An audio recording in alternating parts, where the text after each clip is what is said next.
Hey, Michael, so happy to have you on an episode of Curiosity FM where we're going to be diving deep into all of the things that I'm curious about that related to business, marketing, tech, AI, advertising, strategy, and everything else in between. So excited to have you on. I noticed a few days ago that you were in our Slack. You were talking about something that was a blast from the past for me, which is six figure funnel formula. And is that how you kind of fell into this world at the beginning, or like how did you get started in all of this? Yeah, so that was my first introduction to Todd, and I couldn't remember exactly when that came out. It was about a decade ago. But when I first started getting into marketing was when I was in my 20s. I'm 65 now, but I was in in the nuclear power industry, right? And I started off in the Navy, and eventually I ended up in a nuclear power plant where I ran a training program. And the problem with that training program is that um, it has to be accredited, and all of the employees have to go. They're forced to, right? Because you don't want people running a nuclear power plant that don't know what they're doing, right? Uh, Absolutely. so like they have to show up, and that's the last thing they want to do, right? But at the same time, I was required to be able to prove in federal court that these students had um, mastered the material and actually were qualified to do their job. So, what I decided to do was incorporate marketing stuff into my training curriculum that I was building, this accredited training thing. And so, I would study the audience and I would uncover their desires and what they actually wanted and what they actually needed. And I would sort of weave that in to what I was doing. And nobody else was doing that. And so that was my first introduction. And so a lot of that was education based, because it's basically a college curriculum. So then many years later, uh, I got a hold of Six Figure Funnel Formula that Todd put out, Todd Brown. And the thing that's cool about that is it's so systematic. You know what I mean? Like everything he does, there's like steps to it, Hmm. which makes it so cool. And so that was really how I got into it. Was nuclear power. And so, like, how does one go from?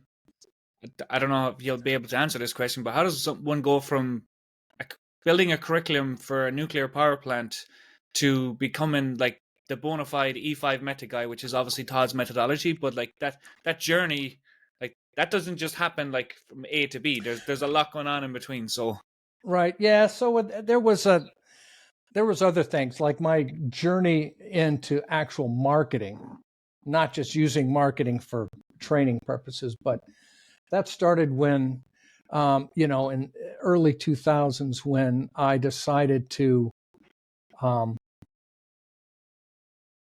to marry my high school sweetheart and travel the world basically. So I couldn't really get a job in places like Tokyo and Cairo and South Korea and places like that.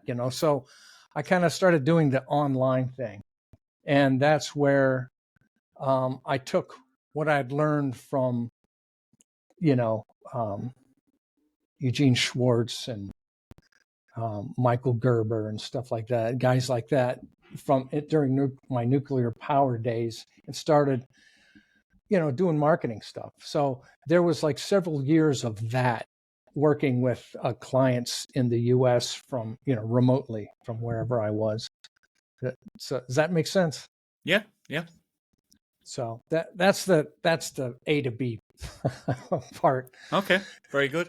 And then obviously you've joined Todd's team and you're heading up the E5 method coaching program and everything else. For anybody who's not familiar with the E5 method, do you want to give like a just like an elevator pitch for what it is, what it does, and why it's why we're so enamored with it and why we use it, why it's our go-to for building marketing campaigns.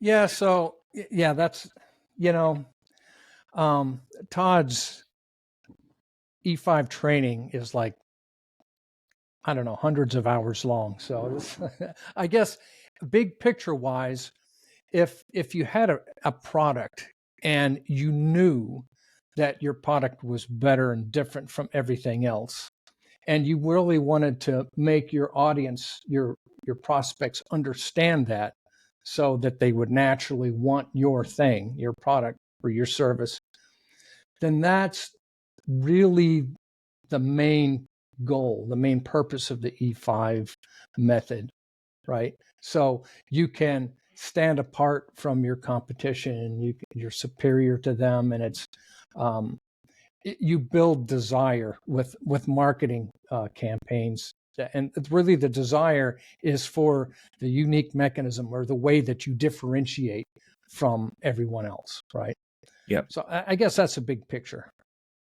And when you first started using the E5 method, were you using it for yourself or for clients, or what was that process like before you started actually, you know, sharing with others and coaching others on actually implementing E5 method campaigns? It was all for others, for other people, because I really didn't have um, I really didn't have products myself, um, info products or anything like that. I dabbled with e-commerce for a while, but I would say that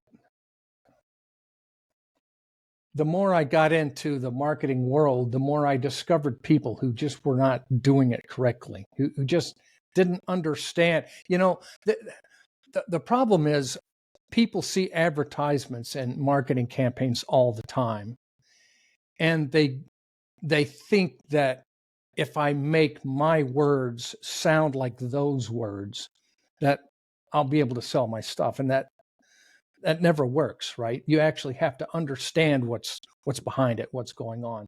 And most people just weren't able to do that.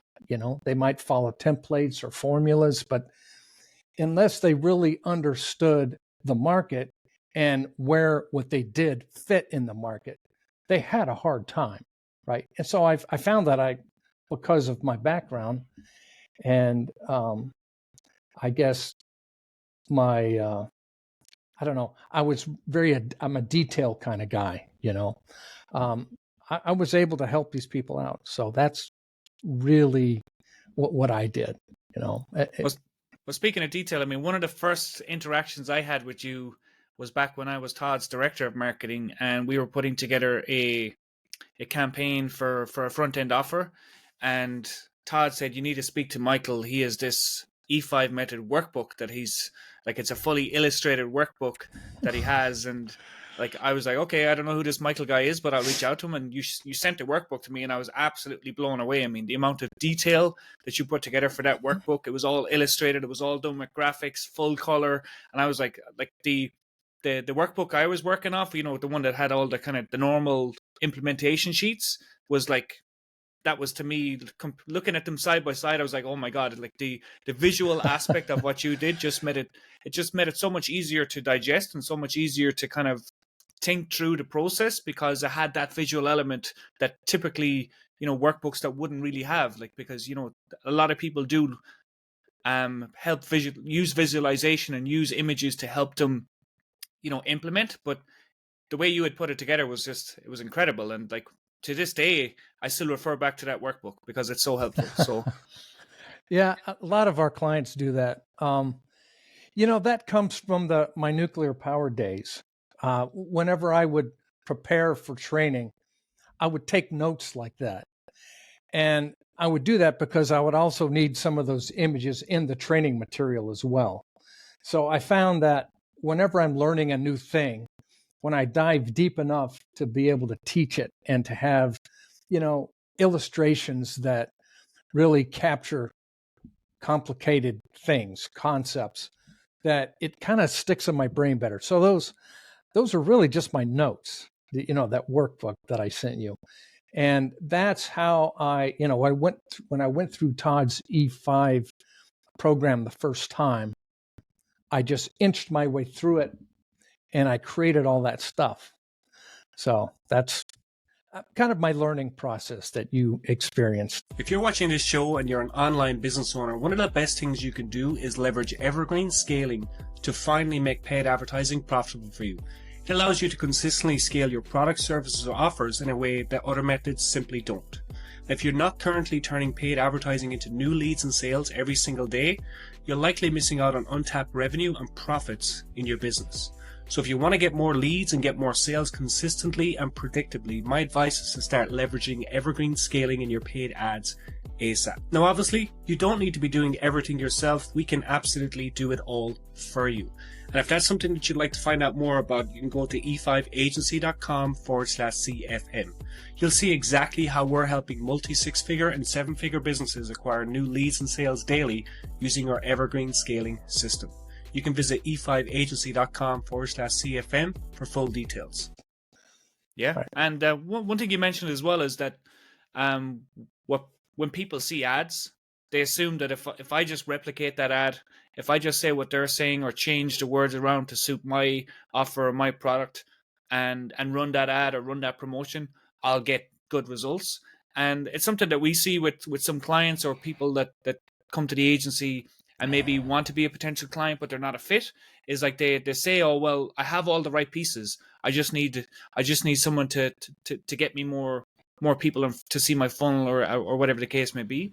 And then when we actually take a look at their funnel, we see that they have like a Frankenstein mishmash combination of 15 different gurus, 15 different model types that they're using for their funnel and messaging all over the place. But they're saying, oh, if we seen this ad working, and it was a webinar funnel, so we're going to use this type of an ad because we've seen this working. And whether they knew it was working or not is like, how do they know it was working, for starters? But then they have this potential ad template, if you want to call it, that they think will work, and then they're applying it to this mishmash Frankenstein funnel, and they just think that all they need to do is just spend a bit of money on ads and like they're off to the races. They can sit on the beach and drink pina coladas or whatever. But we know, like, there's a lot that goes into building a campaign that has the potential to scale, that has the potential to move someone from, oh, this might be for me, to all the way to actually buying into the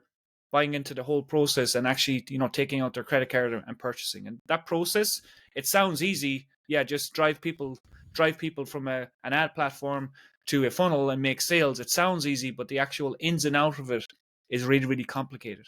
And within the E5 method, is there any parts of that process from like the engineering of the campaign to coming up with the SIN offer, the marketing thesis, and everything else, the unique mechanism? Is there any parts where you feel that if people got that one element, it would make the rest of the building of the campaign that much easier? Yeah, that's a great question. In my experience with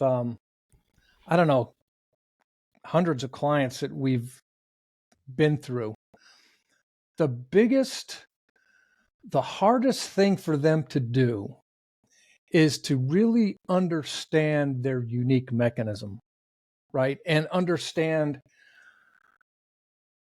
why it's different, what makes it different, and what makes it superior to other things, right? Now, some people, they actually don't have a unique mechanism. They come just for clarity's sake as well, if there's anybody that they're a little bit unsure of what a unique mechanism is, can you just give like a baseline definition of what a unique mechanism is?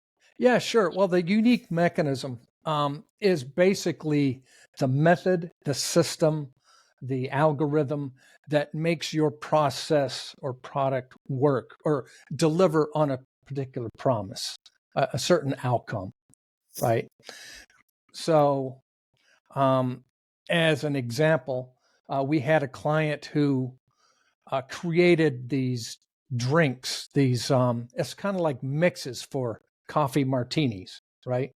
And he had a very specific way that he did that. It had to be cold brewed. It had to have the right moisture content in the beans once they were roasted. It had, all of these different things all together made what he did superior and made it taste better, right?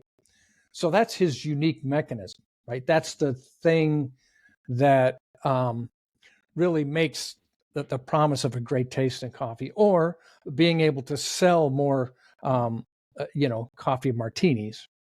That mechanism is how he's different, like how he differentiates it. So does that make sense? Did I explain that well?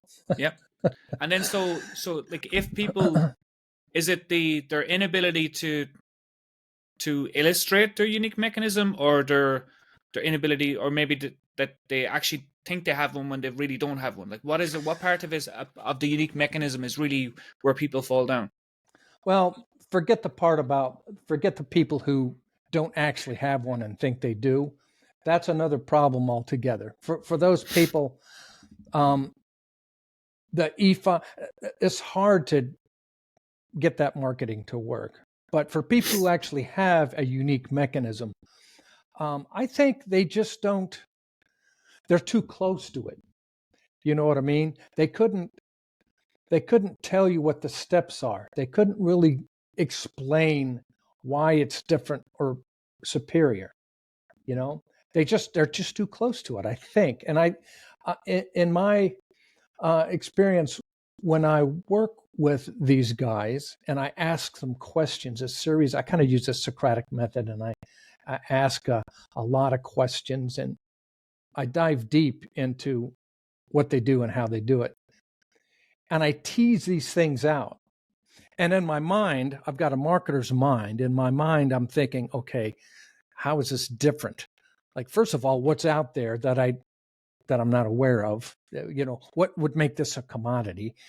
And then how do I differentiate for that? How is this different? And by teasing all of that out, I can eventually come up with a rough 2-3 step process or a system or something that is clearly different from other things, but it's not easy. I'm finding that for people who are not marketers, who are business people, who have a great process that helps people, that is superior to other things, that's what they're good at.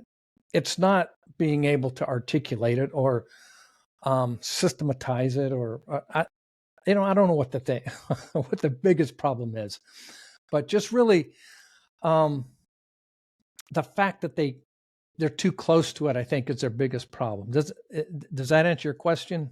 Yeah, and I think it leads in perfectly to the next question, which is, a lot of people, they mightn't dismiss the idea, but like, this is where something like a coaching program, like getting one-on-one help to guide you through the process, is so useful and so helpful, because like you said, they're likely the expert. They're out there. They're either solving a problem for someone themselves, or they have a system for providing or fulfilling on a desire that the market has. They're not necessarily the best at illustrating that and putting that down on paper and putting that into a marketing campaign to advertise and market and grow their business, because they're so good at what they do. Like, they're the expert. Right. They're the, as I always say, they're the wizard on the mountain. Like, they don't need to, they may not have the understanding to be able to put that into words that can actually move people to wanting to take action. And this is where coaching can really benefit people like that, because like you said, you use the Socratic method, you tease out the answers for them by asking very specific questions, and then those answers, you're applying your marketer's mind to those answers in a way that's very specific and in a way that can get to the unique mechanism. Now, I know that is a very manual and tedious process. It can take, it's not a case of, let's do this and it'll be done in 15 minutes. This is a very manual process. There's a lot of steps that you'd need to go through, which is why getting help from someone to do it is going to be really beneficial. But to jump ahead a little bit, you have been obviously in the last 12, maybe 18 months, but certainly in the last 12 months or so, AI has exploded onto the scene. And you've been leveraging AI in ways to speed up that process for you, but also you've been leveraging lots of other ways as well. So first of all, let's talk about how you've been using AI to speed up the process of you coaching someone through the process of, say, developing the unique mechanism and other parts of an E5 campaign. And then let's just dive into whatever else you're doing, because anytime I speak to you on Slack, you have a new crazy way of using AI that's like way beyond what I've been doing. And I thought I was pretty good at what I've been doing, but you're always next level with what you're doing. It's like, oh look, I've got it to do this. Oh look, I've got it to do this. So oh look, we have this, and it's just like it seems like you're constantly in the cave working on AI and getting it to do your bidding and everything else. So I'm just excited to talk about all things AI now. Yeah. So the first question was, how am I using it in training when I train people? When I coach people? Not so much when you're training, but to speed up the process of getting to say for someone who has a unique way of solving a problem or a unique way of fulfilling a desire. They legit do have a unique mechanism, but they maybe have not locked it down exactly yet. Like I know you've been using tools like AI and technology to help speed up that process in terms of how you help them get the result, but also how you work through the process as well. Yeah, that's actually a tough nut to crack, what you're talking about right now, because the reality is you can't go into any AI model and ask them what your unique mechanism is, what your process is, because it's not going to know, right? Which is why I'll never, as a copywriter, I'll never really worry about AI that much, because most of the AI models are being used now for as templates, as fitting, almost like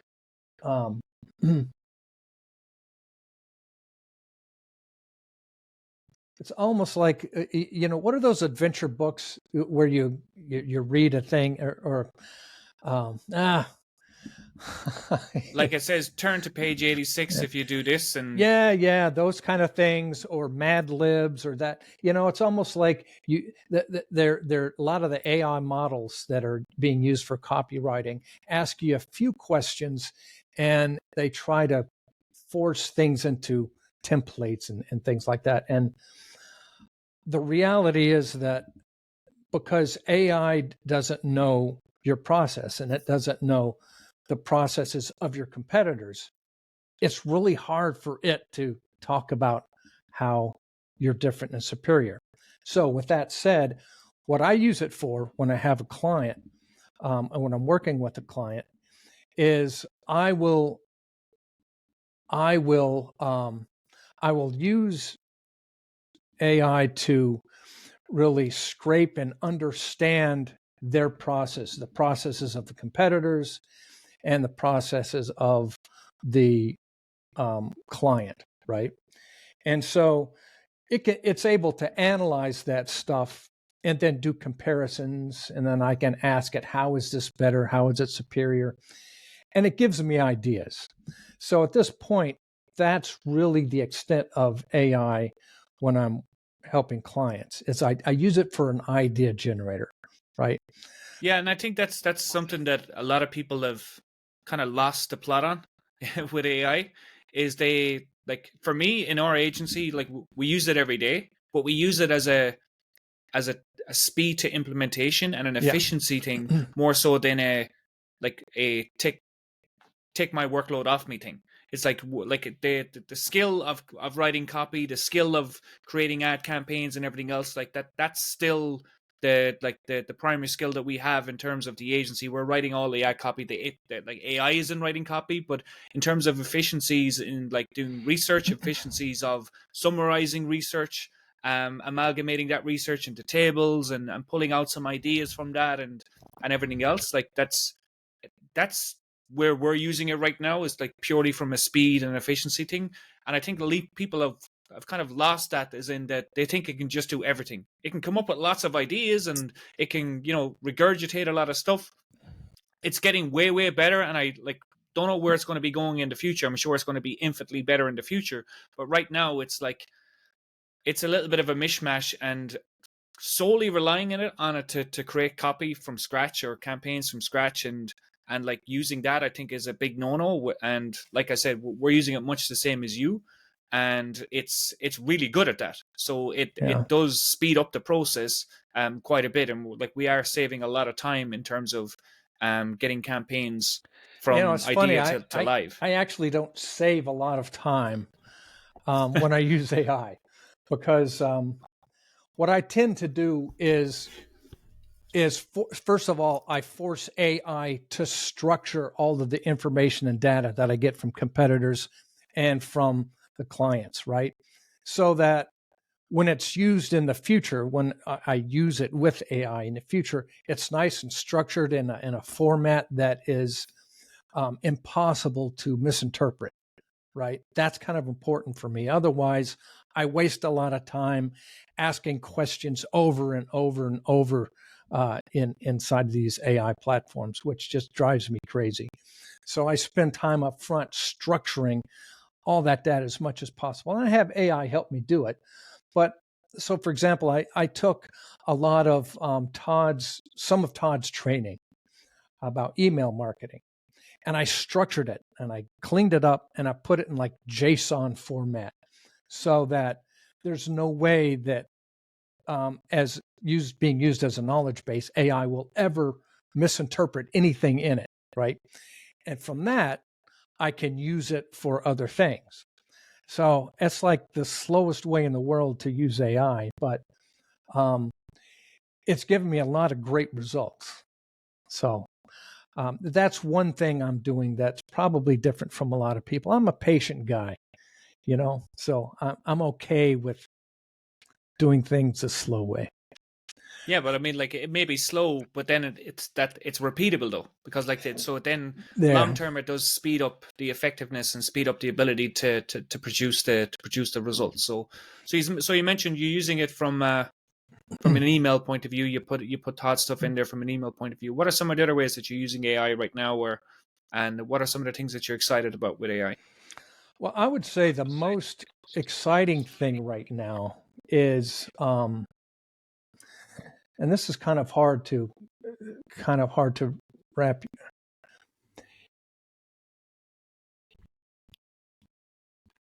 Eugene Schwartz wrote his book, Breakthrough Advertising. You've read that, correct?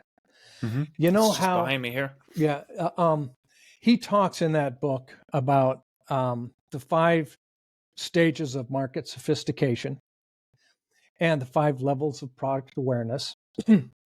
And those are concepts that everybody uses, everybody talks about. They're timeless.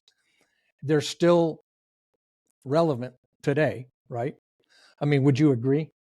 Absolutely, yeah. Yeah. So there's another concept in his book that nobody is really using right now, right? Nobody has, it's sort of been left on the table, because if you think about the 5 stages of market sophistication, what's the highest one?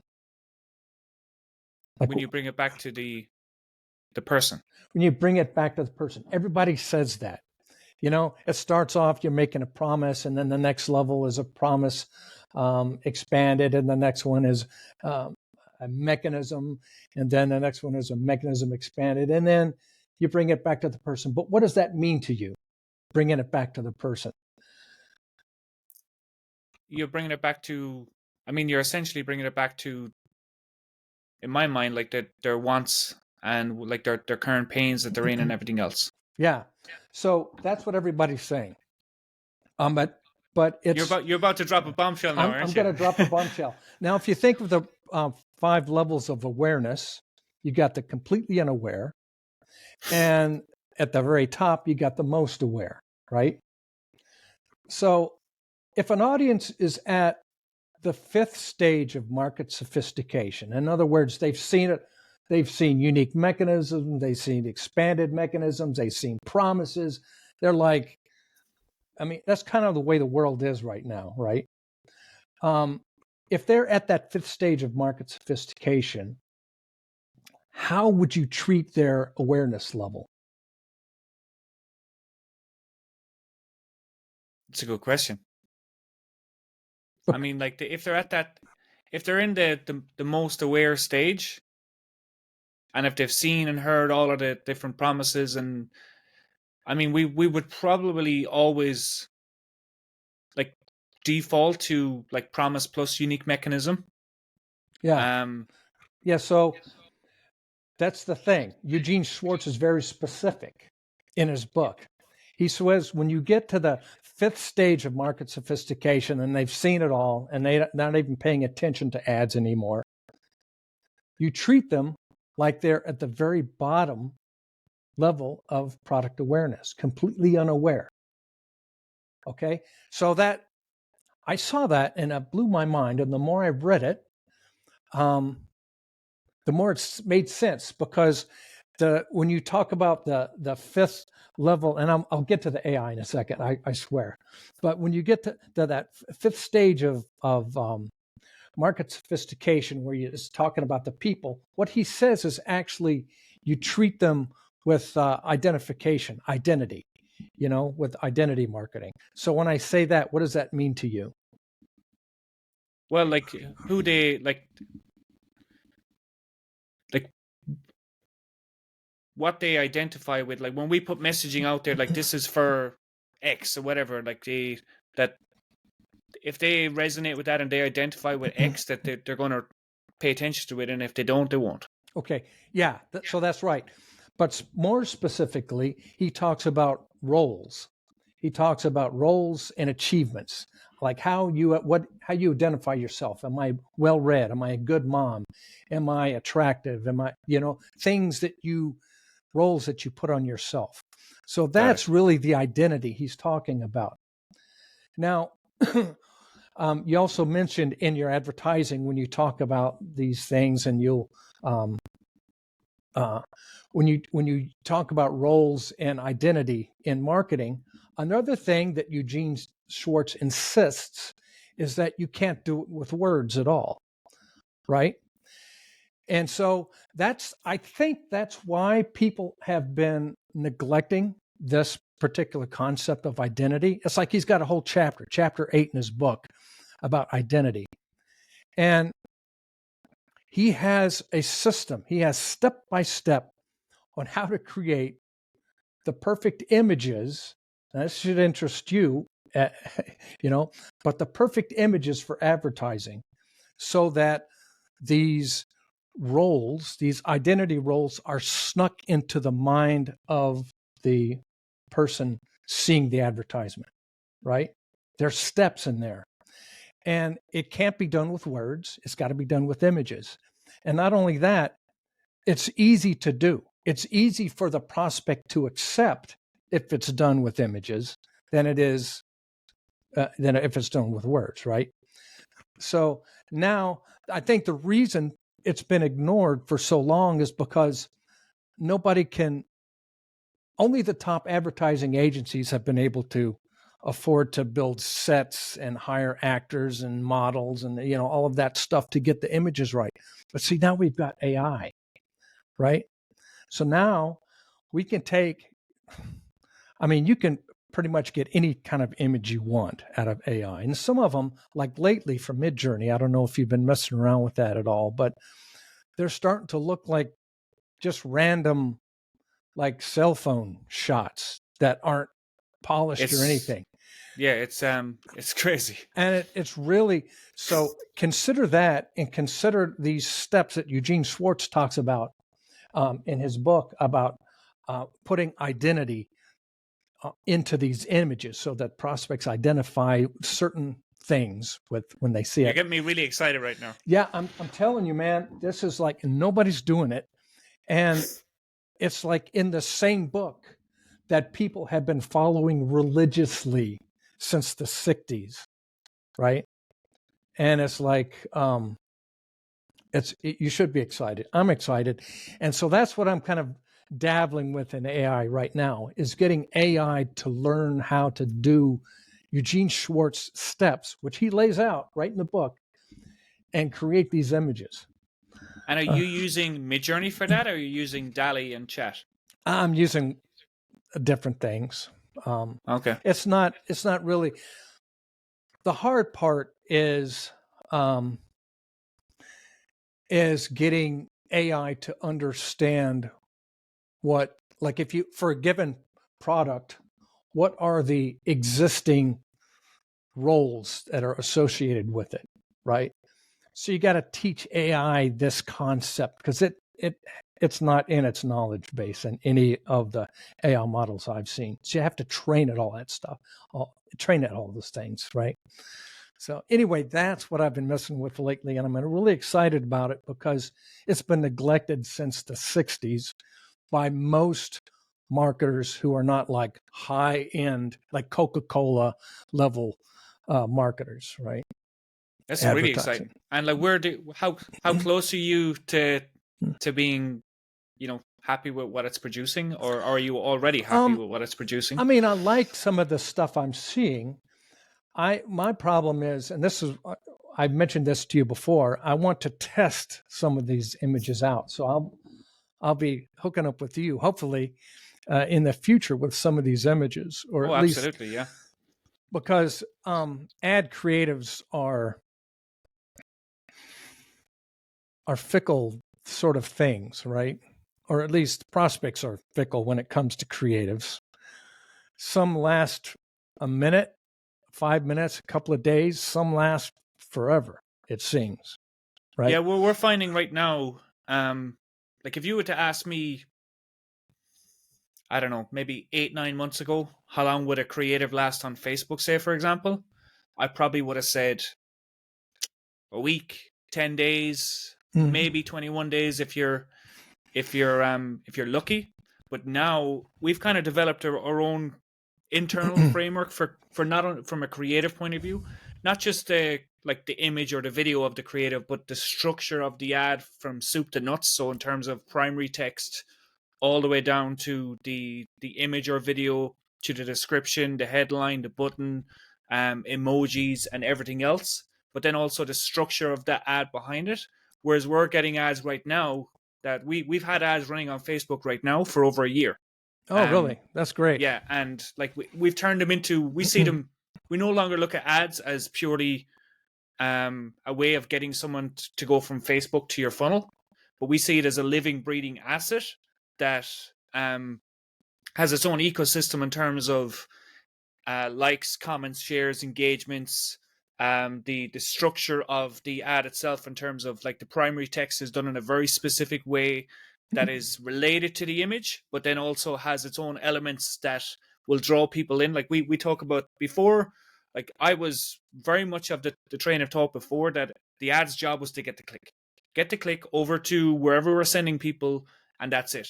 Now my train of thought is the ad's job is to attract, repel, educate, pre-fame, engage, then get the click. Because if we can do all those things, and the engage is a big part of that. Now, some of our ads, now if I was to share them, some of our ads have thousands of comments, hundreds of shares, thousands of engagement, and everything else. But it's all done. All that engagement and comments and shares is possible because of what we've done to structure the ad in the first place. So, I would assume that with what you're talking about there in terms of taking the ad and developing it from an identity point of view and a role point of view, that we could elevate that even more, because right now we're getting really good results with our ad metrics and how we're structuring them, but like there's always room for improvement, and there's always room to take it up a notch, and there will come a point in time where what we're doing will probably become the norm, and then it'll be no longer as effective as it is right now. But if we can implement parts of what you're talking about, I think, I think that's the ideal next step. So I'm sure some of our clients will be, more than happy to start testing out what you're talking about. Yeah. So I'm excited about that getting AI to help me with that stuff, doing the analysis and but and where do you see, like, obviously, to me, it's still very much in its infancy, and I'll share. So last week I was over in Vegas. I was celebrating with friends for my 40th birthday. A few of us were all 40 around the same time, so they've always wanted to go to Vegas. So we all kind of decided we'd go there. But while we were over there, we went to the Sphere. And I don't know if you've heard about the Sphere in Vegas. No. So basically, it's one of the newest kind of attractions in Vegas. It's like a big it's a big sphere in the middle of this, well, just off the strip, and it's an experience, and it's basically a 2-part experience. The second part is basically you're in that, like the whole inside of the sphere is like a screen. And Okay. it's a big immersive kind of like 4D style experience. It's like a movie that you watch for, like, I think it's like a 60-minute movie. It's called Postcard from Earth, and it's phenomenal. It's just like, it's really well done. It's one of the best live experiences I've ever seen in terms of like a visual experience. But then before you go in there, they have like another. It's like a 5-part series where you speak to 5 different AI robots. You go around. They're all in like their different sections. They're all part of different components of where future is going. And so we paid for VIP so we got there early. And when we were there early, you walk over to the first robot, and there's a lady beside the robot who's called the AI's human assistant or something like that. And she introduces you to the robot, and the robot says, "Oh, hi, what's your name?" "My name is Aura." I think her name is Aura. And it was like, "Oh, my name is John, and this is Jess." So I was with my wife Jess, and they're like, "Okay, where are you from?" And like the robot is there interacting, and it's talking back to you. It's like you're talking to a live version of ChatGPT, essentially. That's what I was thinking in my head. And so we were there, we'd have an interaction. It was like, "Oh, we're from Ireland." She's like, "Oh, do you like U2? Because U2 are also playing in the sphere every now and again." And I was like, "No, we don't like U2 because we think Bono's a bit of a you know what." And and then the robot goes, "Oh, ha ha ha, so you don't like U2? Well, what brings you to the sphere?" So it's like, "Oh, I'm celebrating my 40th birthday." And it's like, "Oh, that's amazing, happy birthday." And it's like, it's really interactive. But then what was really kind of interesting is further on down the conversation, they're like, "Would you like to ask me a question?" So like the first question I thought of was, I don't know if you've seen the John Connors ChatGPT meme that was going around. So I was like, "Oh, do you know where John Connors is?" And she was like, "Oh, ha ha ha. I have never watched The Terminator. I have no plans to take over the world, and it's not part of my schedule," and etc. etc. So like it was mind blowing from that point of view. But then later on, we went to, I think it was like the 3rd or 4th AI robot. And before that, Jess was helping people take photos, because at the end of it, the AI robot would say, "Would you like to take a picture?" And Jess was like, "Oh, do you want me to take the picture for you?" And she did that to 3 or 4 different couples and families. So then when the 3rd robot seen us, it was like, "Oh, it's my friend who is taking everybody's photos. I just want to thank you. It's amazing that you were so kind and so friendly that you wanted to take other people's photos. I was looking forward to speaking to you, and I seen you were such a kind person." And it's just like, wow, it's mind blowing. And like where it's going in the future, like who knows? But like, Yeah. where's it, like in terms of like AI in marketing and advertising, I think it's definitely going to become a staple of what we do. How advanced it gets, I'm not so sure. I know there's lots of things we can do with ChatGPT now in terms of, and I know you have one that you'll be talking about more than likely, is basically like you can now build things and share them with others. So you can build custom prompts, you can build custom things in chat and share them. They have their own marketplace and store now where you can actually, I think you can sell them. But yeah, it's like it's starting to become its own ecosystem, and it's starting to become more and more prominent, not just in our world, which I always think like advertisers and marketers, and especially in the direct response space, we're typically early adopters of technologies, and like we implement them quickly. But now it's just becoming mainstream, and it's like, I don't know where it's going, but I think it's pretty exciting. Like, have you any ideas where you think it's going in terms of marketing, or where you think it's going as a whole?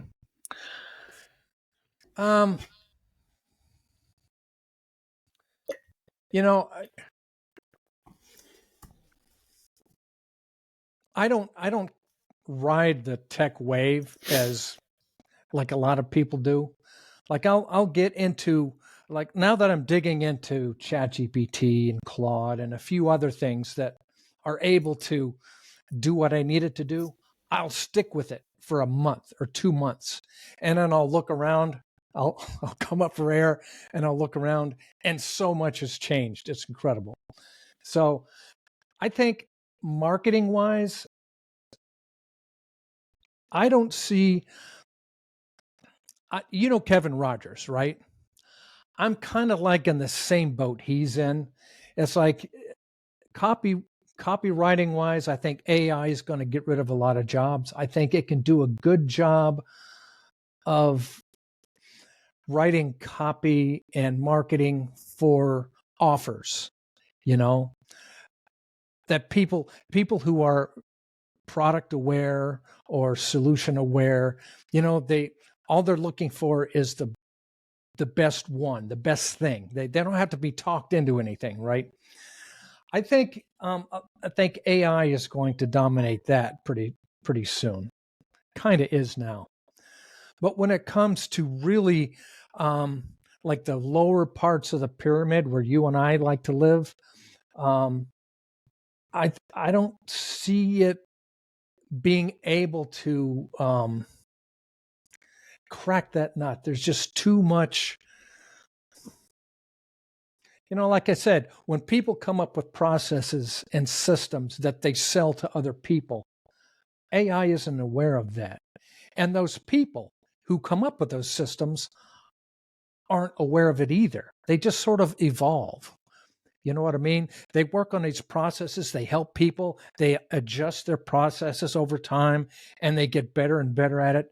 But can they delineate it? No, they can't do that. And there's no way AI is going to know what those are. And they're not going to know what the competition, who is also doing the same thing, they're not going to know what they're doing either. You know, so I think when it comes to like the kind of marketing that we do, where you really have to educate people about what's out there and what's superior and what's different and what's new. I don't think AI is really going to be able to crack that nut. So that's really the only aspect of marketing and AI that I'm in right now. You know, like you're doing a lot of stuff with creatives and a lot of stuff with, you know, emotions and, you know, like what's that stuff Teddy's into? The enneagrams and Enneagram yeah, stuff, getting all that stuff like woven into it. Those kind of things AI is really great at. But I'm not messing around with that. I'm the lower part of the pyramid kind of guy. When I say lower part of the pyramid, of course, what I'm talking about is the kind of prospects who are unaware of that they even have a problem, or are aware that they have a problem, but they don't really know anything about solutions, and they need to be educated to, you know, before they make a purchase decision. Like that's my world. So I think, and I might be fooling myself, but I think AI has a ways to go before it can tap into that. I think it's going to accelerate really quickly. I don't know if we'll get there, but I think, you know, if this Neuralink thing takes off with Elon Musk, I know he wants to put chips in people's brains, and if that happens, and if that's connected with AI, I think we'll get there a lot quicker. And like the like what you're talking about will effectively be the flick of a switch then, because then yeah, that's true. Someone won't have the issue of not being able to put down on paper what their system is or what their process is. It'll be just a case of like the AI, oh yeah, that's exactly what it is. Bop, Johnny Mnemonic, just sort of download it, right? Yeah, exactly. And then, but also to upload stuff in as well. It'll be like, then it's like, you know, was it in the Matrix? It's like, oh, you want to be a black belt in karate? There you go. Here's the CD for that. It's like all that kind of stuff. So who knows where it's going to be? But I know you have a ChatGPT model and prompt base that you want to talk about and you have put together. So, yeah, so where can people find out about that? What is it, first of all, and then where can people find out about it? So a lot of times what people want are just bullets about their product, about their whatever it is on a sales page. So I created a GPT that basically will ask you a couple questions and will create those for you. If you go to michaeldrummond.info, there's like only one thing you can download on it or use, and that's that GPT. It's a link right to it. And really, like, here's an example. Are you giving this away? Oh, yeah. That's fine. That's great. It's not in the GPT store, which I haven't messed around with. But to give you an example of what the shortcomings of it, right? as much as I have programmed into this thing, I've got like a ton of different models for fascination bullets. And fascination bullets are just like the really fancy bullets that you'll see on a lot of sales pages. I have a lot of templates of those and models of those things kind of programmed in, and a lot of different types of them. And it'll go through steps and ask you questions. And it's probably it's a huge piece of code that I just jammed into this. But even with all of that, it'll still come up with a bullet. And I have one here. I'll just read it to you. This is one about, like, I fed in some of Todd's training about email marketing. Okay. And one of the bullets it came up with was challenge and change perspectives with emails that bust myths and introduce groundbreaking viewpoints. Okay, so that's a pretty, I mean, It's okay. If you saw that, you would think, okay, that captures what, but as a marketer, I know that's no good, because anybody could use that bullet on any product that has to do with email. Yeah, or you could just swap out email and use it for anything. So there's not really anything. Yeah. Plus, it's okay, but it's like there's nothing really. Exactly. So I know that. And I also know that if I read that email, hey, I've just given away how to bust myths and produce groundbreaking viewpoints. I just challenge and change perspectives, right? So I'm basically giving away information in the bullet itself. Now, see, I know not to do that. And no matter how many times I tell ChatGPT to not do that, it's still going to do it. So it takes, it kind of, at this point, it still takes a marketer or somebody with a marketing experience, right, to be able to look at that and say, okay, that's no good. I need to change it, or I need to tell ChatGPT what it's doing wrong, even though I've already done that 100 times. Yeah, and I think that's something that not just relevant for this, but is like for anybody that is using Chat or Claude or anything like that to produce any kind of baseline copy, is that 9 times out of 10, it's going to need some human with a level of marketing knowledge to go over it and, mark it up, or at least modify it so it isn't just, cookie cutter and plain old. Yeah, but even if it's only 2 times out of 10 or 1 time out of 10, unless you know, then it's just like any other copy built from a template. It looks good if you're just a business owner. If you just running your business and you read it, you think, well, this is good stuff. It looks like all the other stuff I see where people are selling their thing. My competitor uses copy like this, and he's doing well. It sounds good to me, unless you're not going to catch these little things. So you're not really selling it, Michael. So should people download it or not? Yeah. Well, here's the thing. Most of the time, like 95% of the time, you'll end up with some great bullets. But it's just like any of the other marketing AI tools out there. You got to be. I imagine a lot of people who watch this particular episode or this thing you're doing are marketers anyway, or business owners, right? So they should know that. They should know this is just like all of the other AI. But yeah, try it. Go to michaeldrummond.info and click on that thing and try it out. And I think you'll be happy with the results. And they can use it for like bullets for their teaser bullets for their VSL, teaser bullets for a webinar, for a download, on a landing page, on a sales page, and things like that. All of that stuff.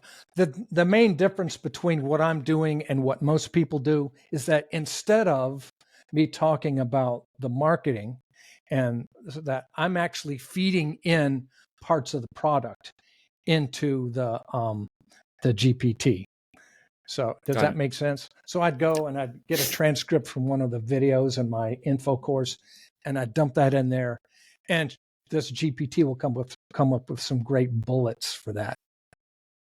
And is that part of the process when someone starts to use it that they're prompted to Yep. to do that? Yep. Okay, First cool. thing it says. In fact, there's only one button to push. It says go. Nice and easy. Yep. That's the easy button, is it? Yeah. Cool. Well, thanks, Michael. I mean, this has been super valuable. I'm excited to see where you go with this identity / role based image creatives, and when they're ready to be tested. I mean, absolutely. I look forward to testing them out for a handful of our clients, and yeah, let's see what happens. Cool. All right. So, michaeldrummond.info is where people can go, and yeah, thanks again, and we'll speak to you soon. Okay. Take care.